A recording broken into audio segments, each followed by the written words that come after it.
So the workshop today, it's entitled Roadside Animal Detection Systems or Wildlife Warning Systems. Different names, but with the same goal.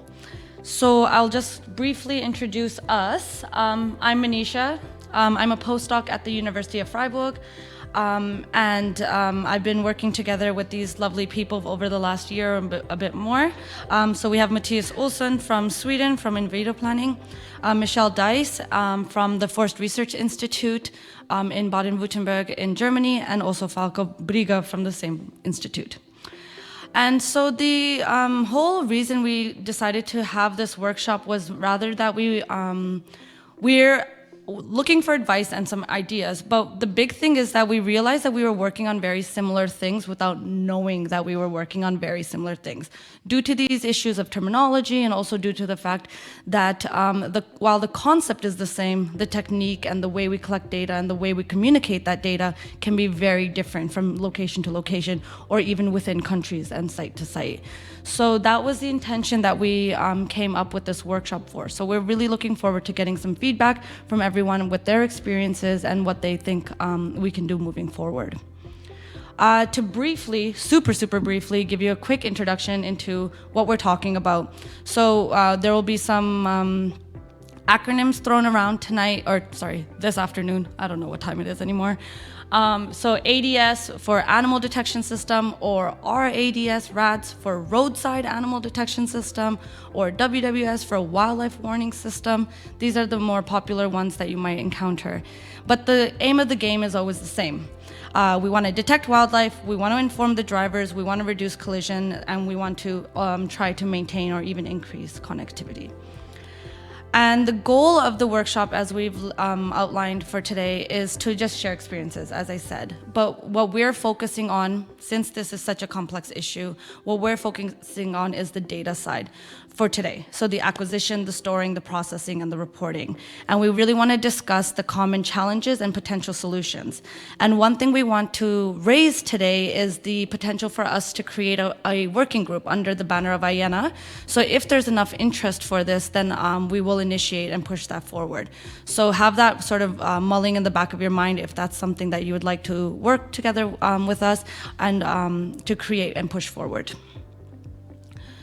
So with those goals in mind, the outputs are as follows. We're going to have a summary of the discussion from today as our immediate goal, and should we establish a working group, that will be the long-term goal, and what our sort of dream, ideal, pie in the sky ultimate goal was a nice collaborative project where we can either create a best practices guideline, or even if we have the potential to share data, create some sort of a meta-analysis. So this was sort of our dream output if this goes forward. The agenda, so now I will stop talking eventually, and then I'll maybe for some time I'll hand it over to Michele and to Mattias to just give the background from their own experiences, and also just to sort of get you thinking into the challenges that we've experienced, so you can contribute with your own ideas, and then we'll break out into group discussions and then come back and discuss. We can see how we want to structure it, if we want to break out into groups, or depending on what the experiences and expertise are in the group, it might be nice just to have one big group discussion. And then we will wrap up and go eat lunch. And so I give it to Michele. Yeah, thank you, Manisha. So in the next 5 minutes, I just want to give you a brief overview about the ADS situation in Germany. So at the moment, we do have 10 ADS systems widely spread over Germany. So this is a map you see of Germany, and in Germany, we have two different types of ADS systems. So one are dynamic systems, we call them, which are... What? No. So the dynamic systems, they are really reacting to animal movement and then sending a warning to the drivers. And the static systems are based only on the exceed of speed limit. So they are not really based on any animal movement at all. But still we have we call them ADS systems. So the real ADS system, the dynamic ones, are in red with the red stars. You see in the map, and 3 static systems we do have, and 1 is still under construction. And to give you an idea and an overview how different they look like, I show you some pictures. So here we have an example from the south of Germany. It's a dynamic system. On the very left picture, we see the crossing area for an animal. So the wildlife is moves along the fence and comes up into this crossing area where it then actually can move to the other side. And the movement of the animal is detected by sensors, infrared sensors in that case. It's in the middle of those 3 pictures. And if there is an animal movement detected, it will send a warning to the signs just on the road. And on the very right, you have 2 different kind of sensors. One is for the focused angle, and one is for the wide angle.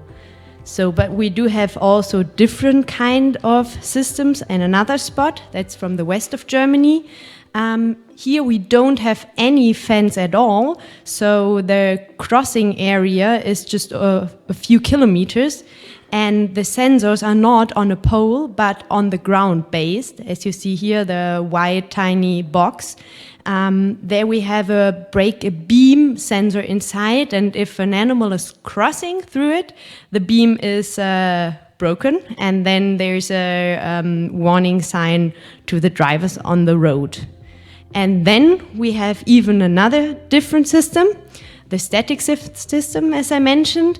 And here is no movement of animals included at all. It's only about the exceeding speed of the cars. So if they go too fast, they get a warning about be careful, wildlife could cross here. So what we are doing at the moment is investigating in the efficiency of ADS. So this is a research project we are conducting for the Federal Highway Research Institute. We started nearly 2 years ago, and we still go on a little bit. And to give an answer on the efficiency of ADS, we focus on 4 different questions. The ecological efficiency, so it's about crossing success and which animals are using this ADS system. It's about the function and sustainability of the ADS, so for example, the sensibility of the sensors, if they are really working, human driving behavior, of course, and the costs and the reasonability for the ADS. So, and how are we approaching the answers? I just give you a very short setup of what we are doing. So this is an idea of ADS with a fence. You see the tiny blue, black dots. This is the fence, and it creates a crossing area where the deer is inside. And in the crossing area, we have those sensors which can detect the animal movement. And then there will be a warning to the car drivers on the road. And we're using 3 different materials.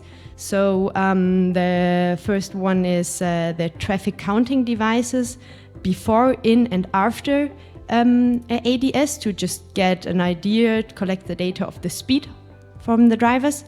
And then we do have camera traps on the sensors and thermal heat cameras to record the animal behavior.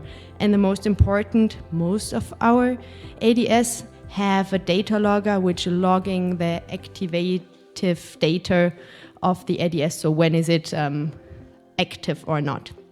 And that's how it looks in real. So here on the very left we have a thermal heat camera, and on the right we have the traffic counting device and a camera trap. So we collect all the data from every ADS, but comparing those ADS systems to each other is like comparing apples to oranges, because they differ so much. Some of them don't have a data logger, some of them have a fence or don't have a fence, so we have a crossing area for 4 kilometers or not. And then the lane of the roads is quite different. The vehicle speed limitations differs totally. Also, the signal board can be very different. And also, we don't have really always reliable data on wildlife vehicle collisions. So there's a long line of factors which are influencing the efficiency of ADS, and I think we need a basic guideline to when to use a ADS and how to use it. Thank you for your attention. So now Mattias is giving you an overview about the Swedish situation.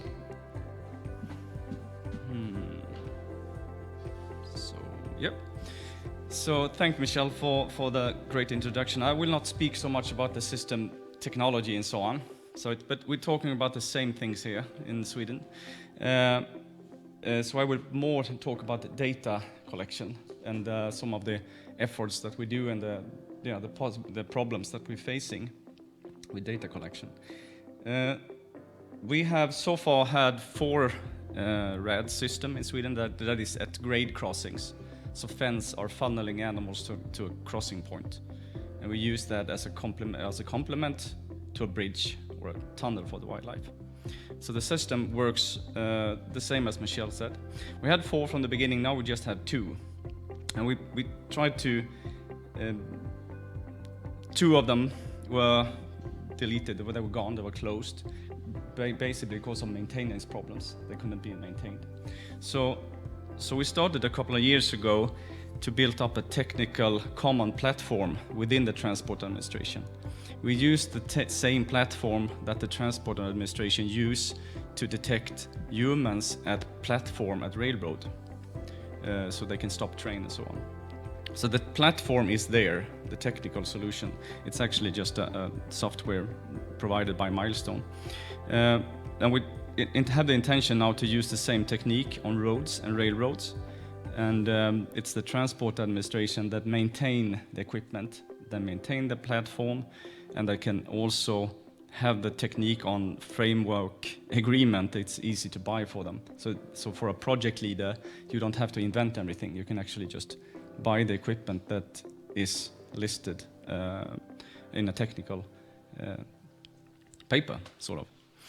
And by doing this, we believe and we feel that it's possible to expand and add systems in different places in Sweden, and we can have a centralized communication into a centralized site and check for maintenance. And also the data is available for research.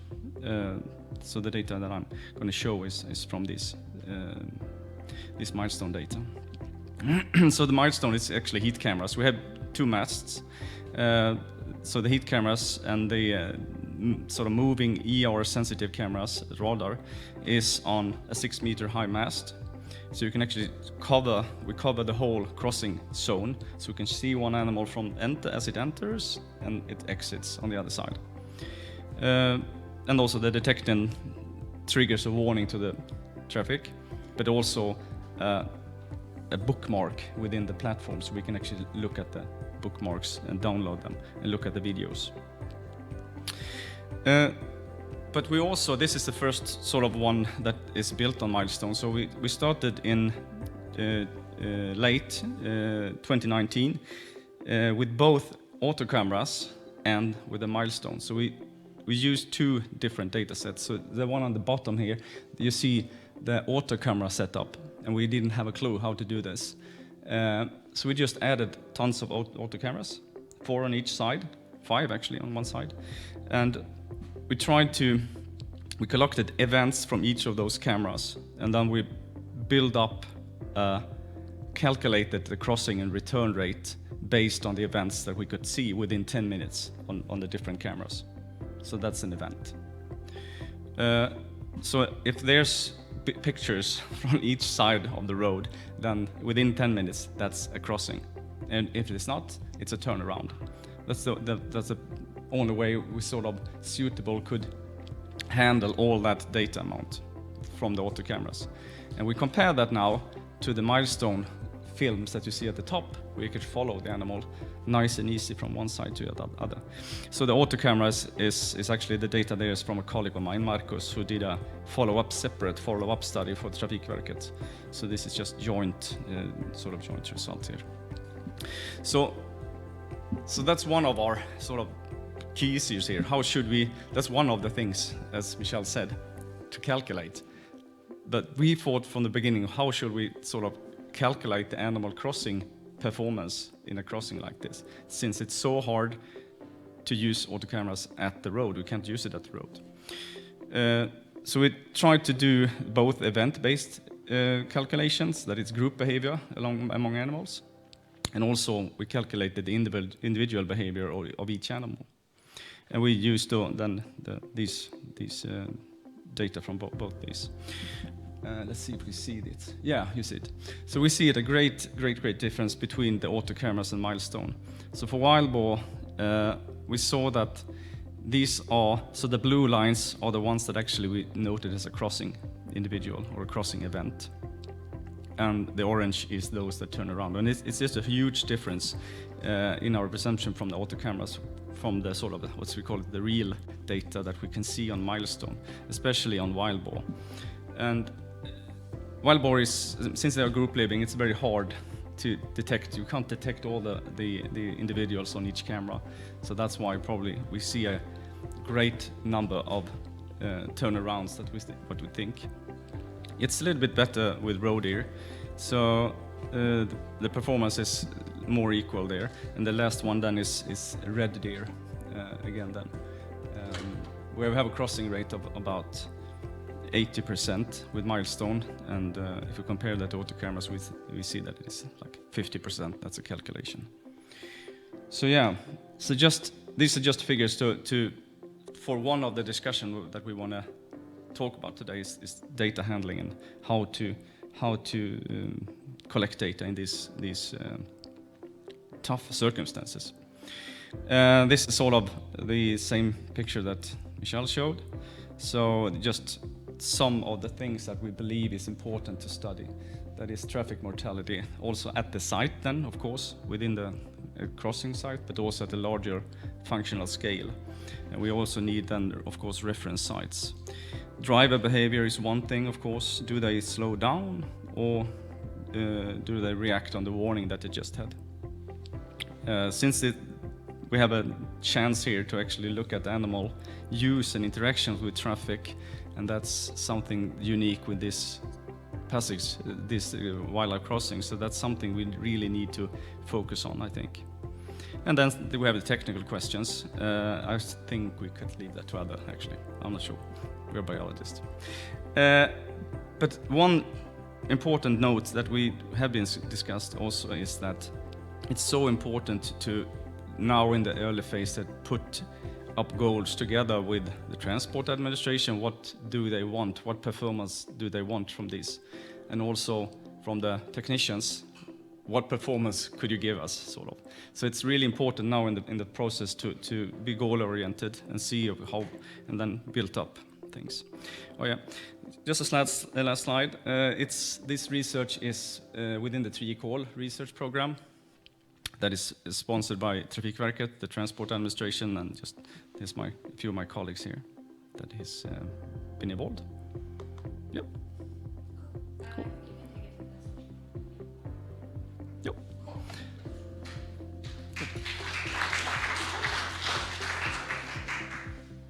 So does anybody have any questions about what you've just seen, or either to Michele or to Mattias? Yep.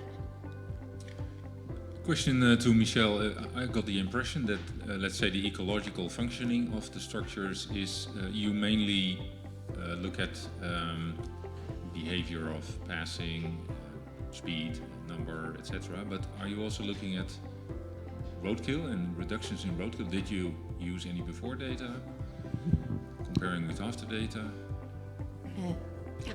Thank you for your question.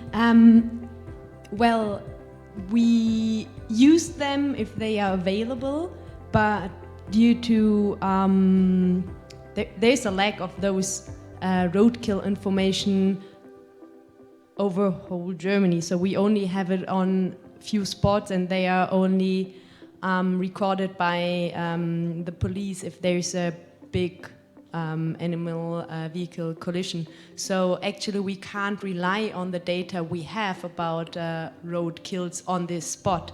So that makes it very difficult for us to compare if this ADS system on this spot is really efficient or not, because we don't have the data how many road kills were there before, and we still are missing the data, or we can't be sure that we get all about how the situation is now. So we are not focusing anymore on the roadkill on these spots. Also, we are only having 1 year of field work conducted, and so we have only one frame. So that's why we decided not to take them into account, because they are not reliable. We focus more on, well, I showed you those 4 basic topics, and we're focusing more on the crossing success and how sensitive the sensors are working, if they are really detecting an animal when there is an animal in their area. Does it answer your question? I think so. Yeah. Yes, that's for sure. But so it's kind of the same. You really look at the use of the mitigation measure, and don't focus, because of circumstances, so much on the reduction in roadkill, and also not on the reduction in barrier effect or the increase in barrier effect. So it's very similar to, let's say, monitoring the use of an overpass or an underpass, where also in many cases we cannot or forget to look at roadkill or barrier effects. Yeah, but I think maybe that's for later in the discussion. That is what we certainly should focus on, and maybe collaborate on multiple places in Europe. But that's maybe for later. Yeah. Thanks. I think also just, correct me if I'm wrong, but some of these systems were already established and then you were hired on to investigate how good they are. So it wasn't that the Research Institute was brought in from the start. It was to evaluate something that was already existing so the government knows if they should implement it more throughout Germany. Yes. Is that correct? Yes, exactly. So it is a bit of an ad hoc approach sort of thing. I just wanted to gauge who in the audience has personal experience with working with these systems, either collecting the data or evaluating the data or creating these things. So just a couple. So then we can keep it as like an open discussion, and even whether or not you have the experience or whatever, please feel free to contribute. But we don't need to break into groups then, I suppose. It doesn't seem like something like this. Okay, so these were the long list of things that we sit together and we're just like, oh my God, how about this, how about this, how about this? And we came up with all of these questions that we just don't have answers to. So these were the sort of main things that we circle back to over and over again over the last year. Questions like, how do we really define what the effectiveness is here, especially when we don't have the before collision data? So how do we use this data to come up with a useful, measurable metric or number that is actually communicatable and means something? Also, like, how do we streamline or bring together data collection types or methods, or what should we be prioritizing? So as Mattias showed, like using different methods, either the auto cameras, so camera traps, versus using this milestone system, you're getting completely different data. So how do we really reconcile these different approaches, and what can we do? Which apples and which oranges can we compare, and how can we compare these things to one another? And then also, like, centralization of data storage. This was something really beautiful and nice, and I was spoiled in Sweden that there was this system that this was centralized, and now the new systems will be connected into this milestone system. So there's a potential that, we have these, whatever, some 100 ADSs or monitoring systems somewhere, and all of the data is collected in the centralized system.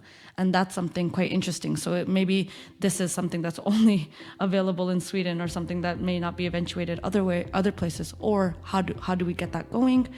Some looking at the data analysis, again, coming down to what is effectiveness, and also just sharing findings and identifying common challenges and common issues, and if anybody has addressed ways to get around that. So these are just starting points. These are just things that we have come up with, but please feel free to launch it as you will. I don't know what, oh yeah, that. Okay, cool. So is there anything that just sort of jumps out at somebody that they want to contribute towards any of these topics, or something that they've heard so far? Don't be shy. I had a question or a remark about an issue that's coming up later in the list, so it's not... No, the list, this is not a list, it's just, Okay. it's like, Okay. think of it as a word cloud. Take whichever Yes. part you want to take. Okay. Mattias told about the systems that were decommissioned because of the problems with the maintenance. And I think it could be, that's what we do with the systems. We create the data about the functionalities of the system. For instance, if the grass is growing too high, we create an automated email to the officials who has to deal with that. And then they can go there and go mowing, because it's a seasonal process, so it changes all year, so you cannot have a regular mowing sequence in that remark. No. So if it is wet, the vegetation is growing faster. So if the system is looking at it at itself, then you are much more able to keep the system functioning well. I mean, that might, it probably has to do with the difference in different countries. I mean, as soon as you build, in Sweden, you build a systems in investment, and once that investment is done, it goes over to the maintenance. It's another department, sort of group within transport administration. And that just stood there. What should we do with this? So eventually that just fall apart, I would say, because they lost interest. And they basically said, "No, we can't handle this. We don't have the knowledge, and we don't have the money for maintenance now. How much would it cost, and so on." So it's just early in the beginning. So it's just a failed approach, I would say, and a failed communication within the transport administration how to handle this. They shouldn't invested it first if they wasn't ready to do the maintenance, of course. But we felt that as we started. I mean, we see from a Swedish perspective, a Scandinavian perspective, I would say, as we discussed on this during this day, the road network has a so much lower ADT, but the number of wildlife accidents are still very, very high at those road types. 1+1 roads, maybe 1,000 to 2,000 vehicles a day, but still high amount of road kills with larger wildlife. So we see really this as a new toolbox, because we can't build bridges there, as I say, we can't, but we can fence it, and there's a big drive towards fencing in some of these certain areas. And also we see that we can use it as a mitigation on the already existing fenced network. So, but yeah. I also meant again to the maintenance. Yeah. I also meant in general the functioning of the system, because sensors are degrading in time. So if the value is becoming too low, you can already schedule a replacement with the regular maintenance. So then you don't have a failure of the system. So these kind of things you need to think about in developing a system. And that's what I meant. So I just took your decommissioning the two systems of an example, but I meant it to be in general. You have to be all the tools available to monitor the system from inside out. Yeah. Yes, I agree. We also have just a comment from the Zoom link. So Eric, if you want to share your comment, feel free. I think we should be able to hear you. Do you hear me? Yeah. Do you hear me? Yes. I wanted to propose to give you an information about the data of collision, roadkills, and other mortalities, accidental mortalities. The European Commission, the European Parliament, sorry, have voted last year a directive which push all the European countries to register, to record their accidental mortalities.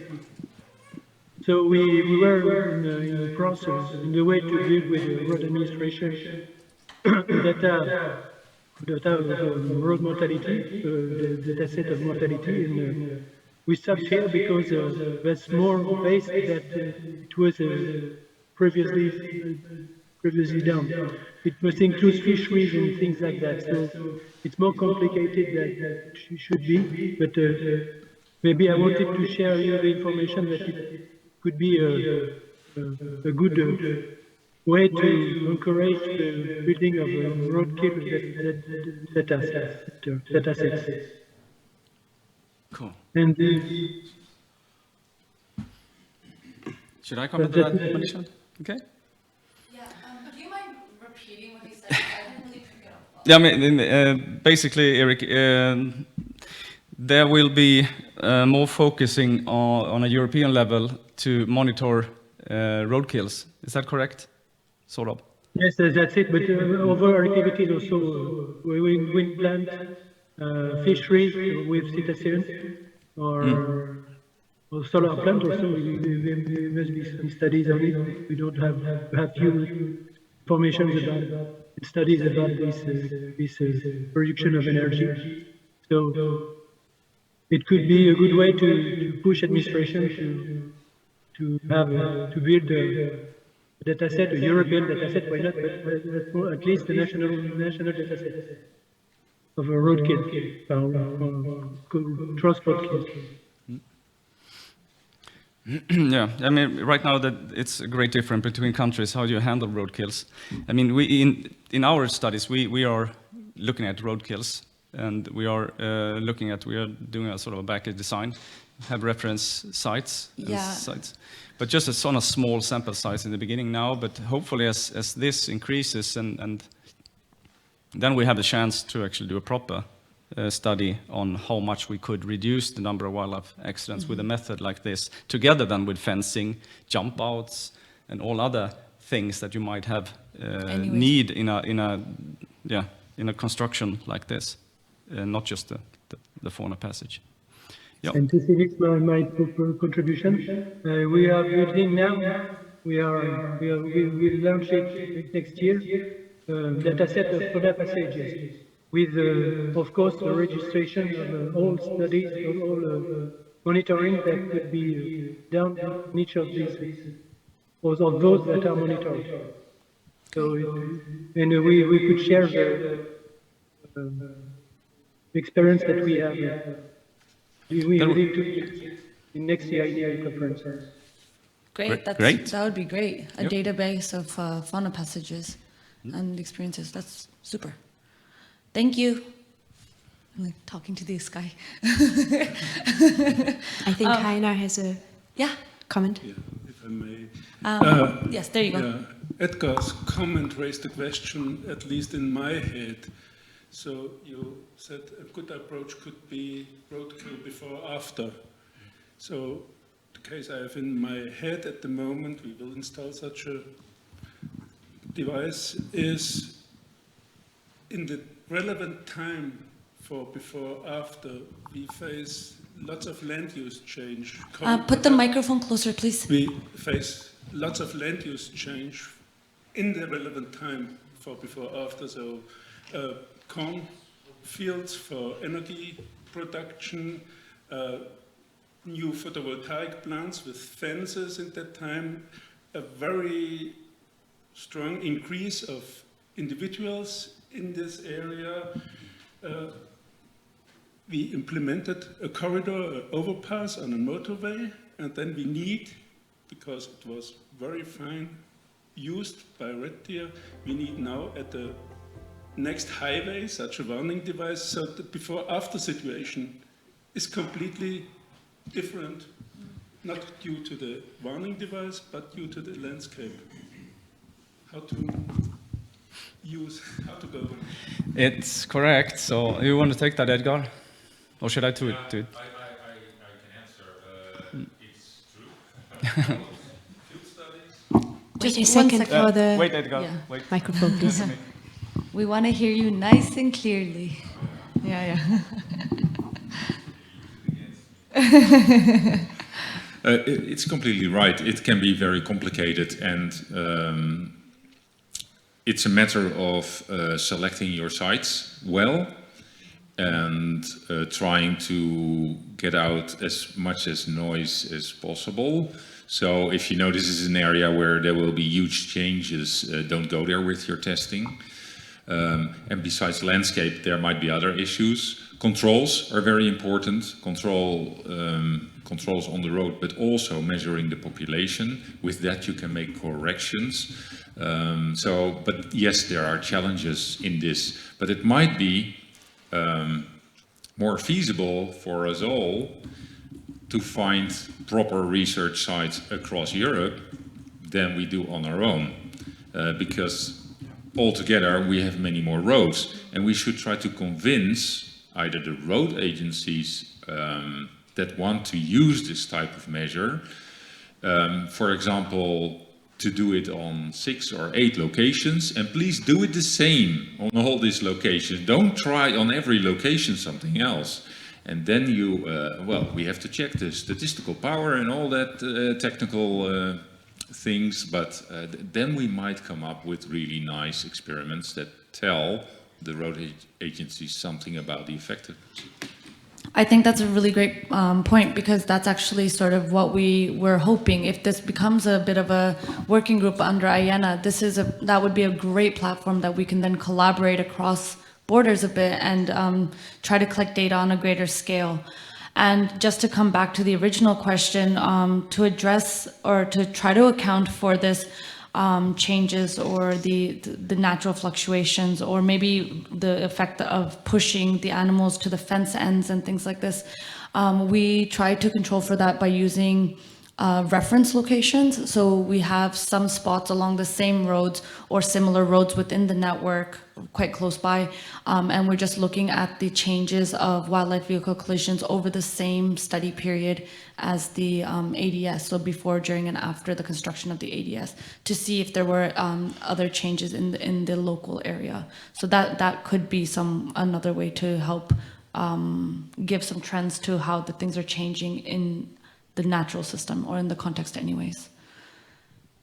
So there's also a discussion in the chat and with focus to driver behavior and some comments, and I summarize it. So the focus to animal behavior is quite nice, but also, or the more important part is the driver behavior, which have to be included.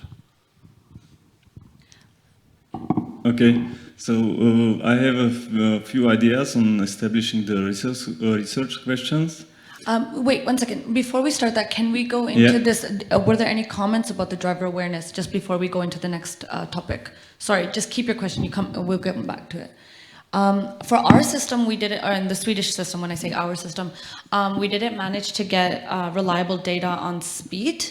We could get really nice data on like when the vehicle was there and how long after or before the animals crossed and things like this, so that kind of interaction with the vehicles. But we didn't get really reliable data on the speed, since we didn't have speed camera, what's it called, sensors. And so that was lacking, and that was a shame that we didn't get to do this. But Michele has some speed related data. Yes. Yeah. So we use those traffic counting devices, we call them. So we are collecting the speed of a car before, in, and after a crossing area. So we get the information about this, and we also take the driving behavior into account. But yeah, so driving behavior is only one part of the puzzle to answer the question if the ADS is efficient or not. So I totally agree that we have to address also the driving behavior, but also we didn't talk about the costs, because when we are talking to the road administration and suggest, okay, take the ADS as a measurement to prevent wildlife vehicle collisions or to reduce it, they're going to ask us, how much does it cost? Is it cheaper than a green bridge? So we also need to get more information about what it will cost. In Germany, for example, we have, it differs between 30,000 euros and 1 million. So it's a huge range between what costs going to be expected. And I can just sort of add one small comment to that. In Sweden, we're in the process of doing a cost-effective analysis with the different like underpasses and overpasses and ADS. I guess ADS is included, but we don't have so many replicates of ADS in the country. So, but there is there's a process for this, and I'm pretty sure it's underway now. And with the speed, we were able to like calculate a speed based on like how long it took the car to travel and all of this.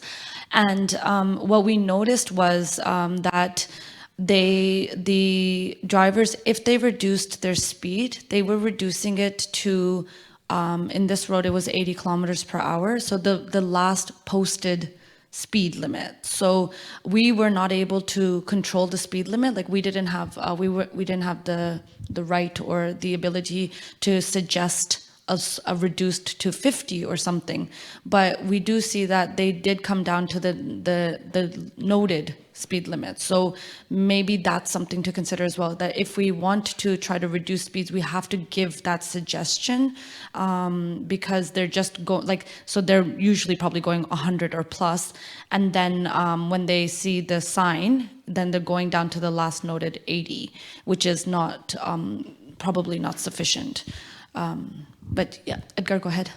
Okay. Oh, yeah. but So, 1 second. Edgar, do you have something about the driving speed stuff? Let's continue this then, and then we do this. Sorry. Yes, I think the driving speed data can be much more useful if we also have data on the relation between speed and mortality and roadkill. Like you can measure how many kilometers per hour they slow down, and they usually do, although it's not very impressive, the papers I know, but this data can be kind of indirectly translated into effect on roadkill if you have the relation between speed and chance risk for roadkill. So maybe that is something we should focus more on, because such relations are hardly studied. So would that be like collecting the speed at the time of collision? Something like this, or? Well, it should not be related to your particular site. You can use all the roads in your country with a certain, if you know the speed and you know roadkill, you can start making correlations and trying regressions. Yeah. But we don't do that very often. But if you do have data on speed, and that is important, it doesn't tell anything in itself, but if you can relate it like this, it might become very worthy, because you don't have the before roadkill, for example. But would that be captured in like these? So there are some studies using road categories, or like which are sort of summarizing ADT and posted speed limits and things like that. So wouldn't that kind of relationship be covered in those types of analyses? Yes, that kind of studies, but posted is something else that what Than people actual. drive. Yeah. So that Yep. you should prefer, but at least it's maybe something we can look into, so you can make a step further with your reduction in speed that you measure on these particular sites. Great.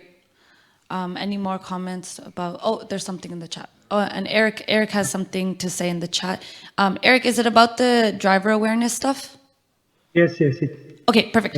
Please feel free. If you need to measure the speed of car, you need to have information about the curve of a road, the geometry, because it could be influence a lot the speed of the driver, but also the meteo.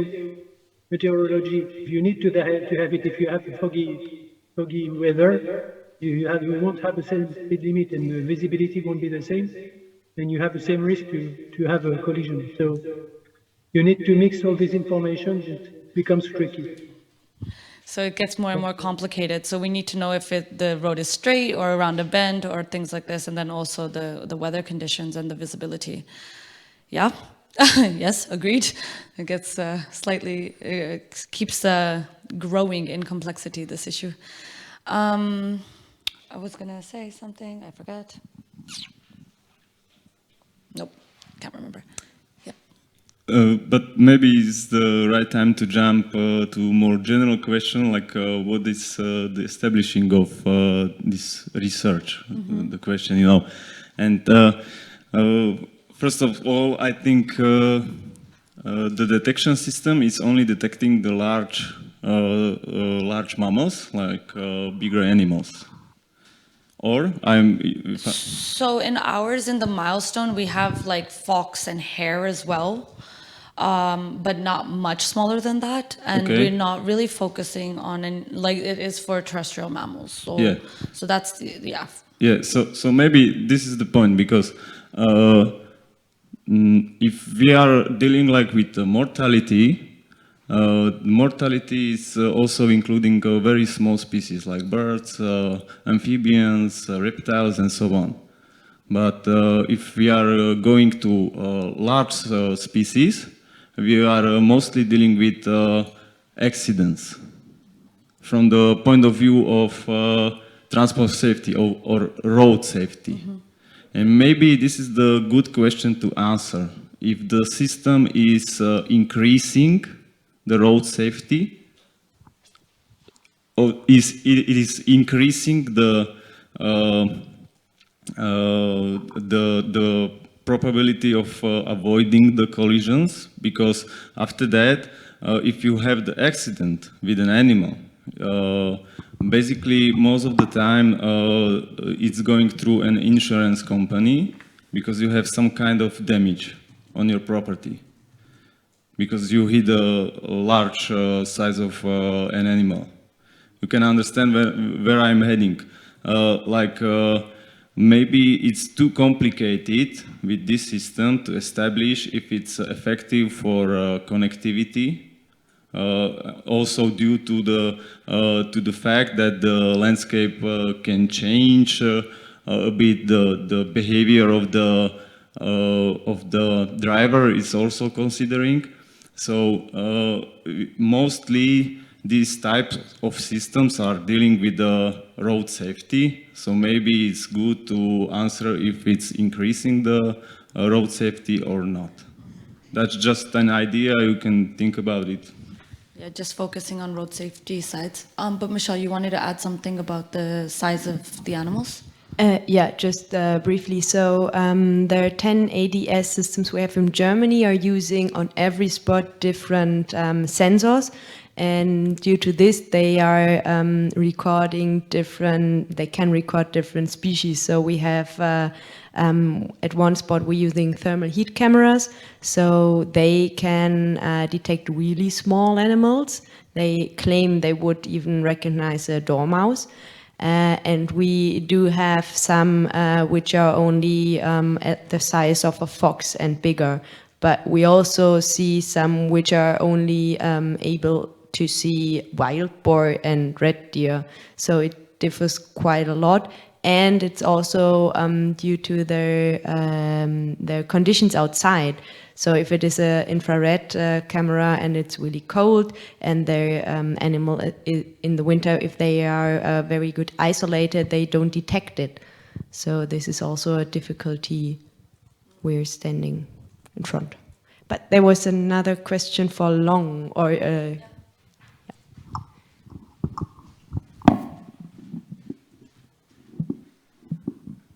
I was wondering, if you didn't have the collision data before you set up the systems, why don't you turn them off for a year and collect that?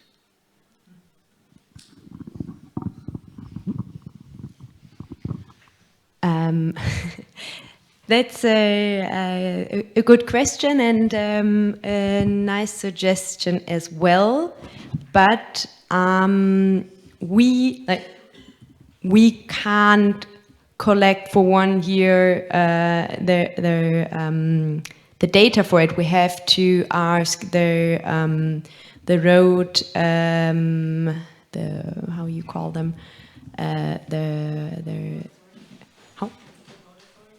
the road authorities to do this, and then we tried to, even in that year where we were conducting our studies, it was very difficult to get reliable data. We didn't, even if we asked them for it and we taught them, it's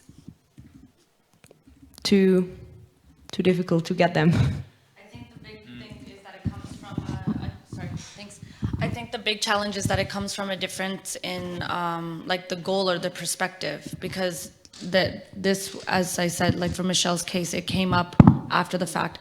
And I would wonder in the Swedish case if, because everything is fenced now, so it's not like we have the natural like crossing conditions anyway, so it's all fenced. So if like, I don't. Yeah, that's correct. I mean, the traffic safety or the reduction of wildlife ungulate collisions is a result of the fence, not the system, I would say, in a Swedish perspective.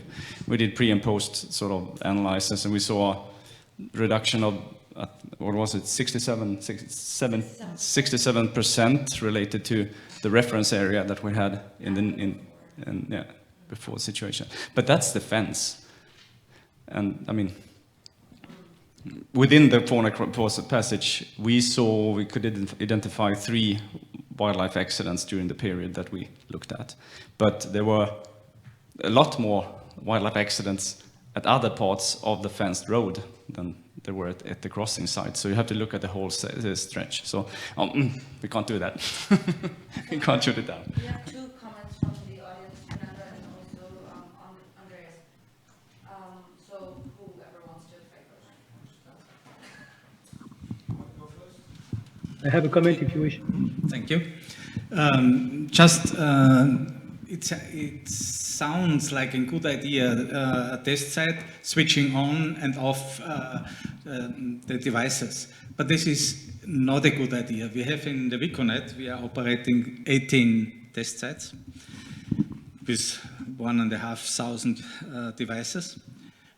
And you have to be aware, if you set something on and you switch it off, it takes at least 2 years because the test site is contaminated by the memory of the wildlife. So you need at least 2 or 3 years to switch it off and then switch it on again.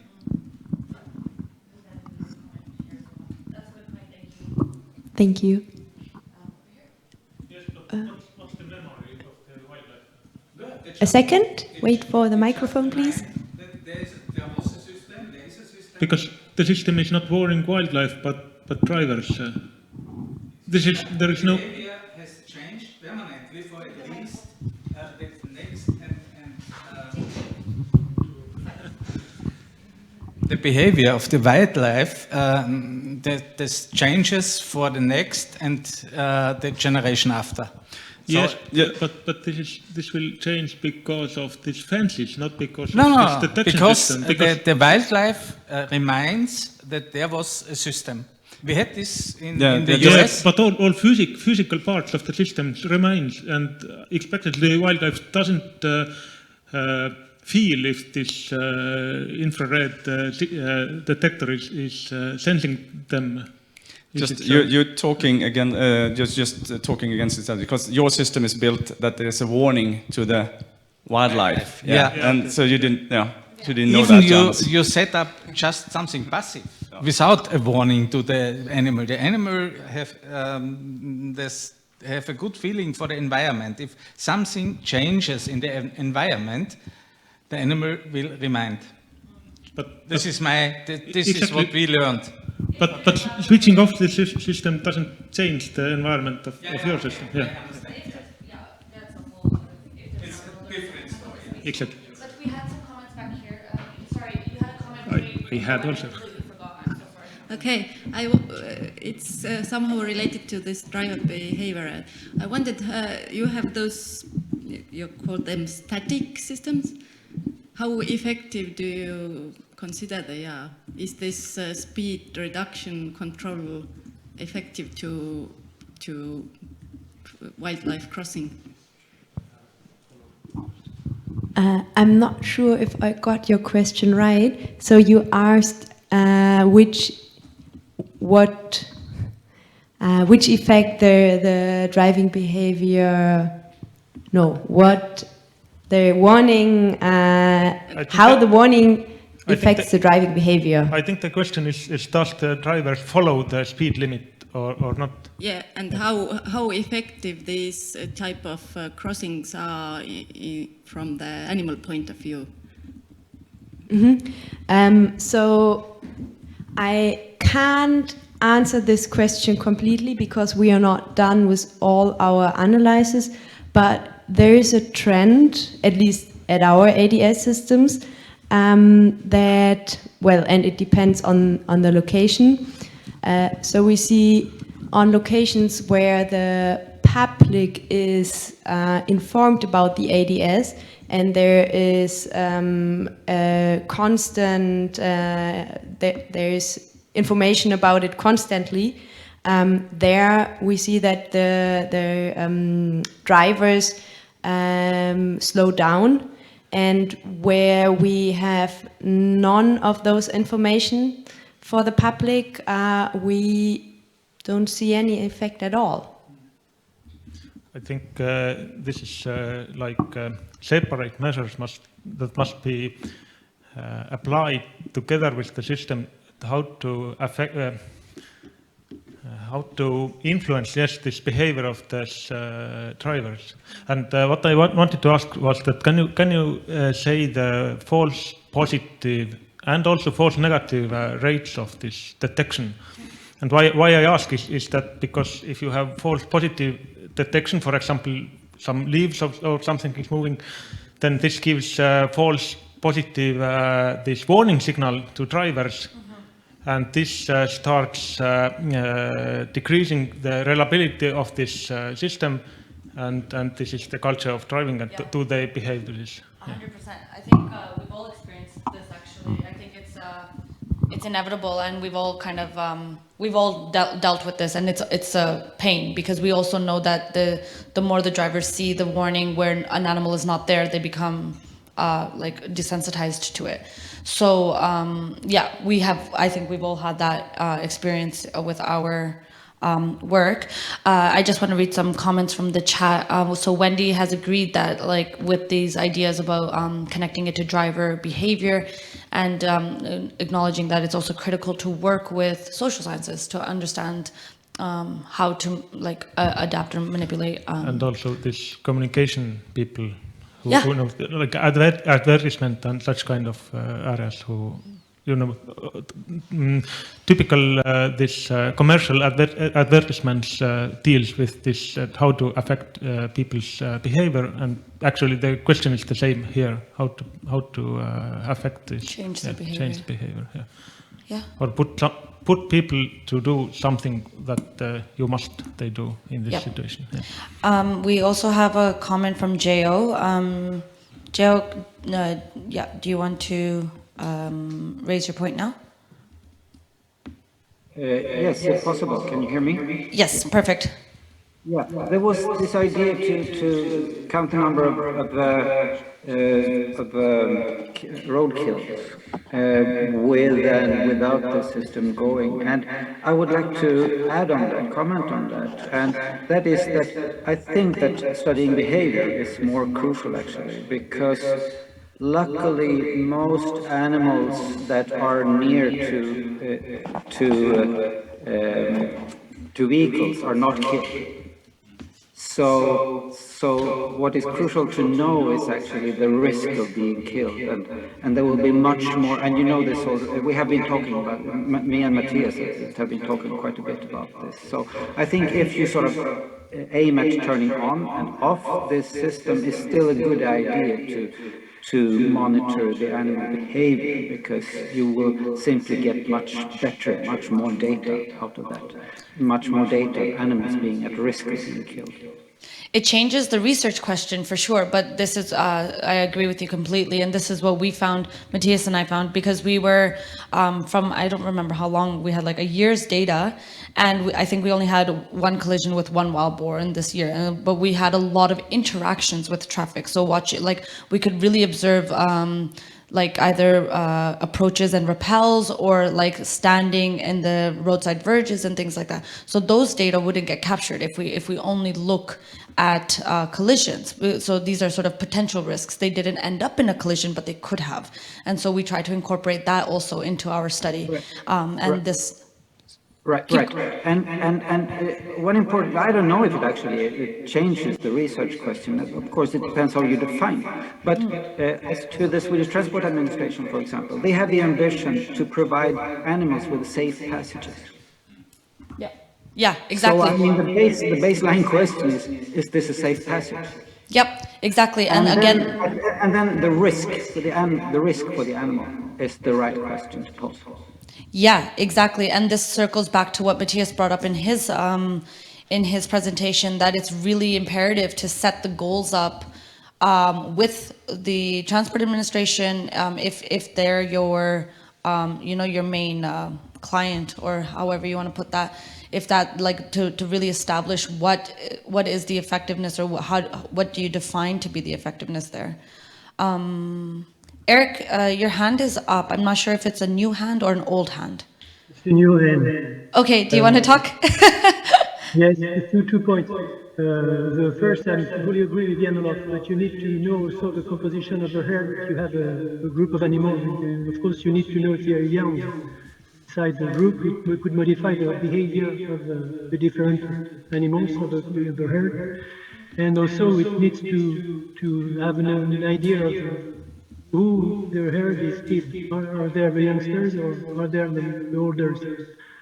So that's a point of view. And I was very astonished about the fact that there are fences nearby to your system, because is it to concentrate the flux of animals towards your device, or is it to stop animals? And that's not useful, because animals are vagrant nearby the road with fence. They make long trips. It's more random dispersion of roadkills, more than aggregating without fence road. Yeah, I guess that's... Am I clear enough? Continue? Sorry, go ahead. Am I clear? Do you hear me well? Or? Yeah, it's just tough to address it. For the group situation with the group animals, that we tried to address that using events. So it was not just a single animal's behavior, but the total time of the event. So from the first individual to the last, how long did it take them to cross? And we were also comparing the time they spent in the verge versus on the road, and then again in the opposite verge and things like this. So that's how we tried to get around the group information. And then we also looked at what kind of behavior they were doing in the verge. So we noticed that road deer just chill. They just hang out in the roadside verge, eating, and they hang out there for hours. And they just want to, like, there's no intention, or if you can anthropomorphize it, to cross. So they're just there. And now I lost my train of thought. Yeah, but anyways, we were looking at that. But now we've sanded the verges, and we noticed... I was talking about the fence. It was a fenced road. A test road. There were no fence along the road. You studied it. Can you write it, Eric? I can't. There were no fence along the road. There were fences. Yeah, there were fences along the road. The entire, like, how many kilometers from the ADS was there a fence? Like 3 up and down. No, like 5 up and 3 down. Maybe. 5 up and 3 down. So the vicinity. But you can speak now. You can speak now. You've been waving. You can. Fernando, take the microphone. No, kiss first. No, Oh I think gosh, we also now you finally get an opportunity and you don't take it, so don't complain later. Okay. Yes, I wanted to make a remark about the drivers, the speed, driver behavior. It is very depending on a reliable system, because if you have many false positives, the driver gets habituated to constantly blinking lights, and the speed goes up. And I also think maybe it should be also inserted in the research, the driver alertness. I think maybe that's even more important than driver speed. And there are car systems that measure alertness of the driver to prevent them falling asleep. And maybe it can be included in a study to see how they react when a system is activated. Okay, maybe I also have one comment about this false detection and the driver behavior, and it's going back to the question what kind of what size of the animals are detected, and the question is also if we detected very small animal like in dormice with a thermocamera. Is the sign of awareness start to flash against the driver also? Because after that there will be a lot of events. So back to the size of the animal, maybe it's possible to detect, but if the sign is also flashing. Yeah, so there's only this one ADS which is working with thermal heat cameras, and they claim that they could see dormice. However, we haven't found that result, or we can't state or claim the same. So, but they say they see dormouse, they see everything, but they also say they have a system running behind which is only taking animals from hair on, and also if a human being runs into the crossing area, or if they have to cut the grass or whatever, they cut it out. So dormouse and human activity is not activating this camera, but we have to contradict. Yes, go ahead. Thank you. Okay, so I will just throw some ideas to the table. I don't know how many of those devices exist throughout Europe. Not many. No, a lot, but nobody knows how many there are, basically. Okay. Even if you talk to like countries, they don't know if how many they have. in Spain there is any. In Portugal, I'm almost sure there's no. But I think we have to go a little bit back. I mean, it's a rhetorical question. I don't really want to know how many, but if it's... He was prepared with a number, an exact, absolute number. I will try to know later. But my point is this the point we want to know now? Or should we take the advantage of being in this conference with all these experts and knowing that in road ecology we are not that good providing strong evidence, and this work, that doesn't work. Mm-hmm. And taking the idea of Edgar, and I consider that has another type of passage. Shouldn't we try to somehow think on a plan to answer what works and what doesn't work, including not those devices, because some countries will have very few, but the passage, and then try with small steps what works and doesn't work, what type of passage for what type of animals.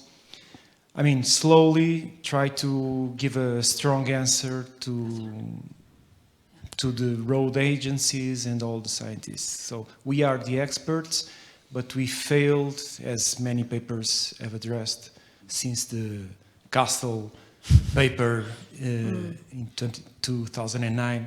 We are very weak in providing strong inferences.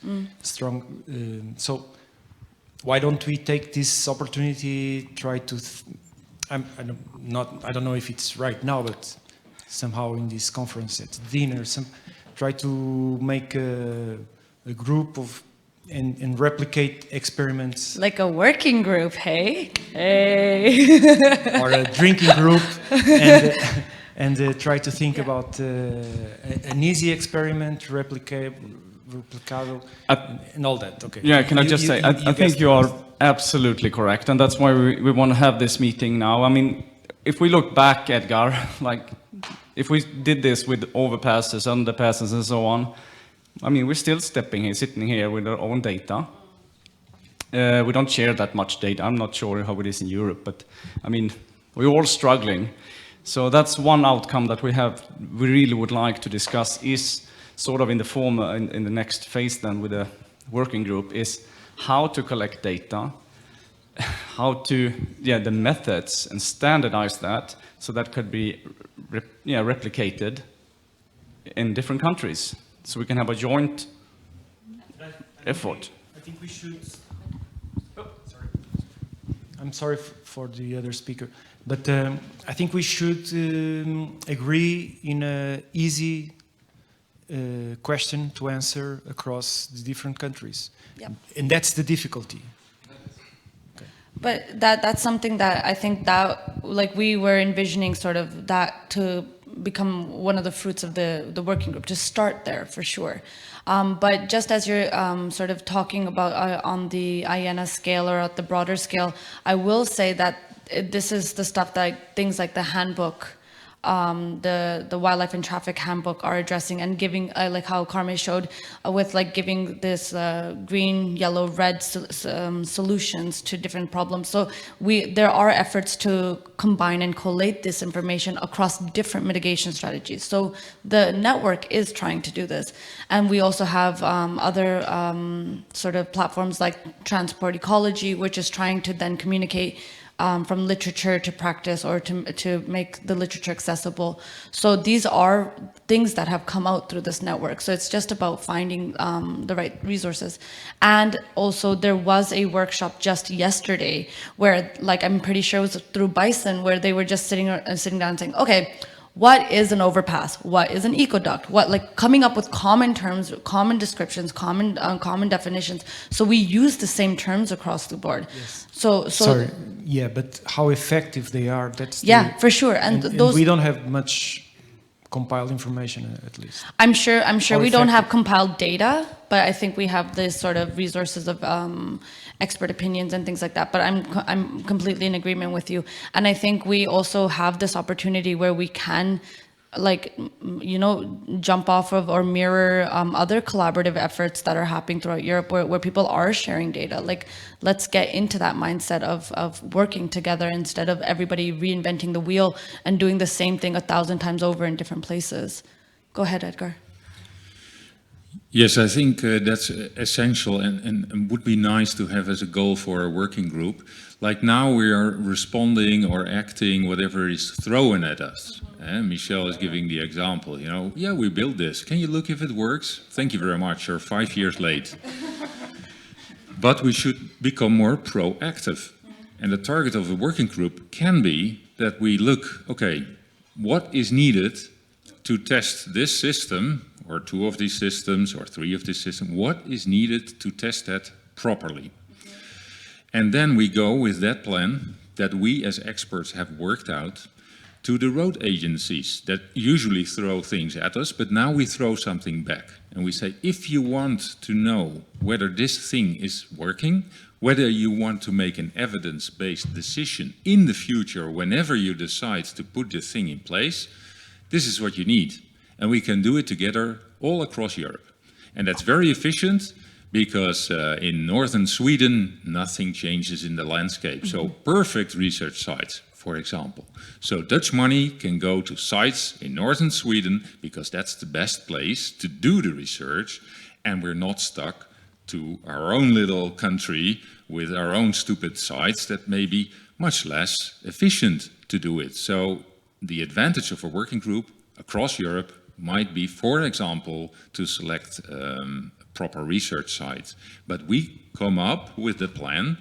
They can say no to it, but then they should also realize that we can never give proper advice in the future, like here or there you should install this because it is effective to this extent. Completely agree. And I guess it's also, there's power in that. If you can provide something which has been like produced from a group of people and like sort of expert opinion, and you go to your governments and say, well, you know, in Germany they're doing it like this, and you know here they're doing it like this, that there's weight to that. There is something behind that. So that would be perfect. This is like, you're just describing what we really thought of like as our ultimate like perfect goals of what this kind of a discussion can come out to. So I'm really glad to hear that that's come up organically. This is really nice. Are there, okay, sorry, I have to read things from the chat. I promised to do that. We only have 1 minute left. No, we have 10 minutes left. Oh, 1 minute. Sorry, okay, so I'm just gonna say that